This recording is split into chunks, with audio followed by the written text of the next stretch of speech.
almacenamiento y de estoqueo por las dudas. O sea que en una situación de emergencia pueda acudir a que los privados sí o sí se comprometan a darle, en este caso, alimentos si es que lo necesitan. Bueno, bien, veremos cómo va eso. Estamos Dale. hablando de alimentación, estamos hablando de distribución de alimentos por parte del gobierno, ¿no? Y lo voy a sumar al profesor Eduardo Lázari porque vamos a meternos en la historia. A ver, ¿cómo empezó esto de que el gobierno empezara con el asistencialismo, profe? Bueno, la entrega de alimentos por parte del Estado es nueva en la historia, porque comienza con el plan, el plan alimentario nacional, que fue las famosas cajas PAN, Sí, recordarán ustedes. Alfonsín, ¿no? Es decir que, claro, tiene que ver con el periodo que viene desde la restauración de la democracia. Anteriormente, el Estado solo acudía en momentos de emergencia, y eso tiene que ver con un detalle que es brutal, que es el nivel de pobreza.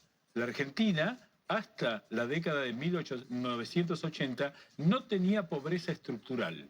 De hecho, hay un discurso del presidente Perón ante el Congreso en 1974, donde dice que es una vergüenza que la Argentina tenga un 3% de pobres. ¿Tres? 3. Y hoy llegamos al 50. Hoy llegamos al 50. Entonces, el Estado acudía en las emergencias, generalmente climáticas, claro, o algún desastre, pero no había un sistema asistencialista de alimentos.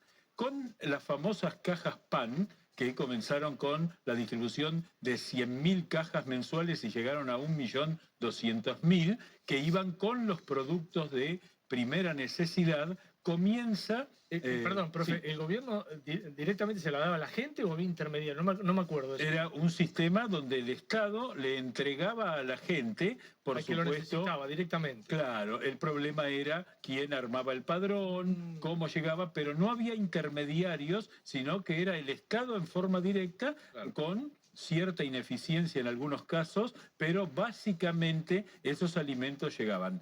Por otro lado, el gobierno en ese momento intervino en el mercado de los precios e intentó controlar, recordarán ustedes, el precio de la carne de pollo a través de la importación. Pollo de Mazorín. Exactamente, que terminó en un escándalo, sobre todo no por los pollos, sino por el pago en los frigoríficos, que no, digamos, siempre pasa lo mismo, lo escuchaba recién a Julia, el tema de cómo paga y a quién le paga el gobierno, ¿no es cierto?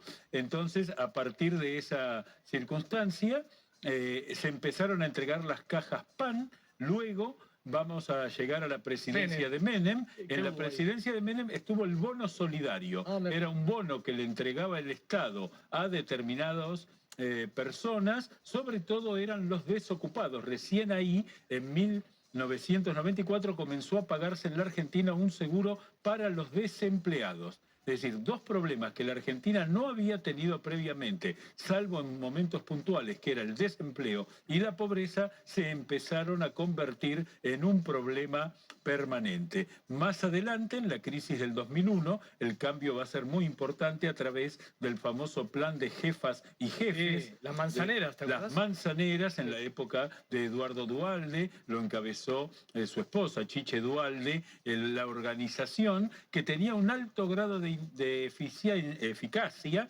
porque a partir de estas manzaneras se sabía cuál era la necesidad. Luego, con la llegada del kirchnerismo al poder, comenzó la tercerización de la entrega de los alimentos, que es lo que está hoy en discusión a partir de las denuncias de corrupción y de lo que significa que el Estado acopie alimentos que de pronto aparecen sin entregar. Das una cifra brutal, diste, ¿no? De 3%. 3%. Y ahí empezó la ayuda, cuando había 3% de pobreza. Sí, en la época de Alfonsín ya había un poquito más, pero no llegaba al 10%. Había pasado el tiempo del gobierno militar, en el cual la reconversión industrial con la apertura económica había provocado bastante desempleo, y el desempleo a mediano plazo siempre genera pobreza. Gracias, profe. De nada.